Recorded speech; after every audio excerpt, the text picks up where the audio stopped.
अगर आपको भी मानसिक रूप से मजबूत कैसे बने वो जानना है तो आपको ये कहानी जरूर सुननी चाहिए।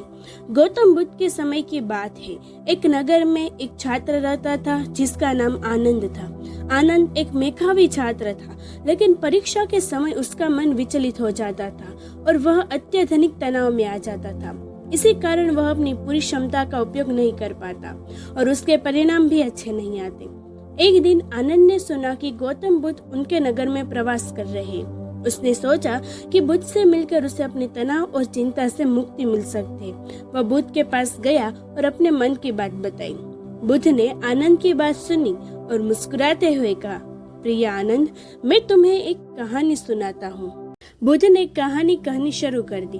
एक गांव में एक छात्र रहता था जिसका नाम सुधीर था। सुधीर बहुत परिश्रमी और बुद्धिमान था, लेकिन परीक्षा के समय वह अत्यधिक तनावग्रस्त हो जाता था। एक दिन सुधीर ने निर्णय किया कि वह इस समस्या का समाधान ढूंढेगा। वह एक ज्ञानी साधु के पास गया और अपनी समस्या बताई।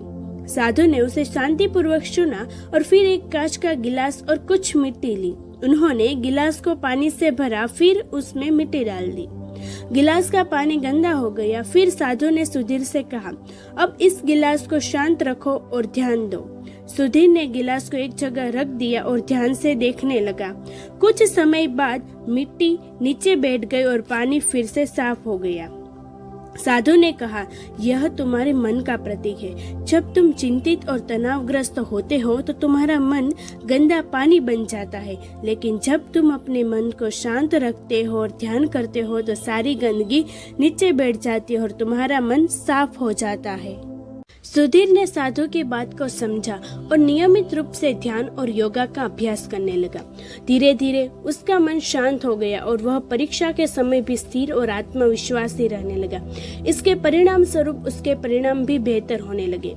कहानी समाप्त करने के बाद बुद्ध ने आनंद से कहा, प्रिय आनंद, इस कहानी से तुम्हें यह सीख मिलती है कि मानसिक रूप से मजबूत बनने के लिए अपने मन को शांत और स्थिर रखना आवश्यक है।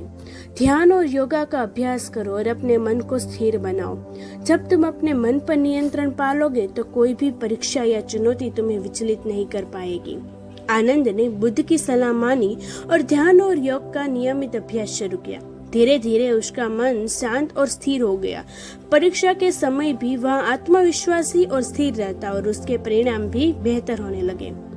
इस प्रकार आनंद ने सीखा कि मानसिक रूप से मजबूत बनने के लिए ध्यान और योगा का अभ्यास अत्यंत महत्वपूर्ण है।